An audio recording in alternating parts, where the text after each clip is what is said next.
জাতীয় শিশু দিবস উপলক্ষে শুক্রবার Raiganj district legal service authority অর্থাৎ ডিএলএসএ একটি বিশেষ সামাজিক কর্মসূচির আয়োজন করে। দিনটির গুরুত্ব তুলে ধরতে জেলা আদালত প্রাঙ্গণ থেকে একটি সচেতনতামূলক র্যালি বের হয়, যা আদালত প্রাঙ্গণ থেকে রায়গঞ্জের শিলিগুড়ি মোড় পর্যন্ত অগ্রসর হয়। র্যালিতে জেলার বিভিন্ন বিদ্যালয়ের শিক্ষক শিক্ষিকা ও ছাত্রছাত্রীরা অংশগ্রহণ করেন। অনুষ্ঠানে উপস্থিত ছিলেন জেলা বিচারক আতাউর রহমান, ডিএলএসএ সেক্রেটারি কাদম্বরী অধিকারী সহ বিভিন্ন আধিকারিক এবং কর্মীরা। এদিন জেলা বিচারক আতাউর রহমান বলেন, শিশুরাই দেশের আগামী দিনের ভবিষ্যৎ। তাদের অধিকার, শিক্ষা এবং সুরক্ষার বিষয়ে সমাজকে আরও সচেতন করতেই শিশু দিবস উদযাপন করা হয়।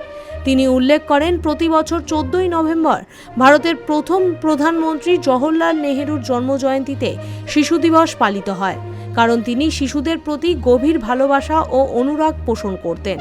তিনি আরও জানান, এই দিনটিতে শিশুদের জন্য বিভিন্ন শিক্ষামূলক, অনুপ্রেরণামূলক এবং অধিকার ভিত্তিক কর্মসূচির আয়োজন করা হয়, যাতে তারা নিজেদের ভবিষ্যৎ গড়তে আরও উৎসাহ এবং সচেতনতা পায়।